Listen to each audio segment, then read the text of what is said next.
अपनी दुनिया बना सकते हैं जो हमने इमेजिन करी है, जो हमें जीने नहीं दी जा रही, जहाँ पे कोई क्रिटिसाइज ना करे। मतलब यार, अगर हमें हमारे नहीं सपोर्ट कर रहे, अपने ये दुनिया नहीं सपोर्ट कर रही, ये समाज नहीं सपोर्ट कर रहा, हम तो कर सकते हैं ना एक दूसरे को। मैं कितने लोगों को फाइनेंशियली सपोर्ट कर लूंगी, कितनी लड़कियों को। मैं इतनी इमोशनल हूँ, मैं रो पड़ती हूँ देख के, या मैं कुछ भी करना चाहती हूँ, बट अगर हम सब एक दूसरे के लिए स्टैंड कर ले। I am thinking for this very seriously, और मैं ये शुरू करना चाहती हूँ। अगर आपको समझ आ रही है मेरी बात, अगर आपको छू रही है मेरी बात, और अगर आप निकलना चाहते हैं उस दुनिया से जिसमें आप रह रहे हो, सपोर्ट मी, मेरे साथ जुड़िए। और हम एक नहीं है, दो नहीं है, हम बहुत है। एक अलग दुनिया, हमारी दुनिया है। मैं आप सबके साथ हूँ। मेरे सामने एक लेडी है, इतनी अच्छी, इतनी प्यारी, उसकी बच्ची है, उसके माँ बाप उसे मारते हैं। उसके माँ बाप, आई डोंट नो उसके हस्बैंड का क्या हुआ है, बट उसके माँ बाप उसे मारते हैं क्योंकि उन्होंने उसकी शादी में शायद कुछ पैसा लगा दिया होगा।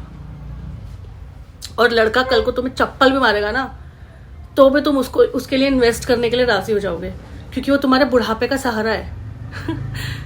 पराया धन बनाया किसने बेटियों को? मुझे तो ये चीज नहीं समझ आती। किस होती सी टैक्स है कि तुम तो पराया धन हो, तुम्हें दूसरे घर जाना है, क्यों? वाई, क्यों? और दूसरे घर जाती है तो वहां बोलते हैं दूसरे घर से आई है। अपना वो है दैट आप अपने आप को एडुकेट करें, उसके बाद आप अपना महल बनाएं, बस उसी शर्त पे आपका अपना है। लड़का पैदा होता है ना, चाहे किसी गरीब के घर पे, चाहे किसी अमीर के घर में, सिल्वर स्पून के साथ पैदा हो रहा है। बस इतना ही फर्क होता है कि कहीं पे वो स्पून सिल्वर होती है, कहीं पे वो गोल्ड की होती है, कहीं पे प्लैटिनम की होती है। That's it. प्रिविलेज तो है।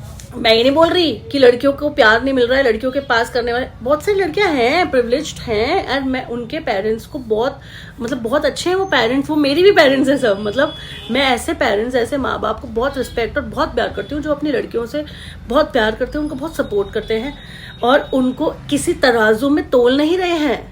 डाल दो और शादी करने के बाद तुम अपना घर संभालो, बस रिस्पॉन्सिबिलिटी खत्म पेरेंट होने की।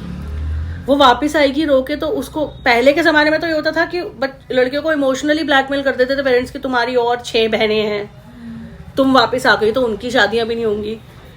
अगर वो 6 बहनें अपने भी घर में रह लेती है ना, तो माँ बाप को किसी चीज की कमी नहीं होगी। ये बात है।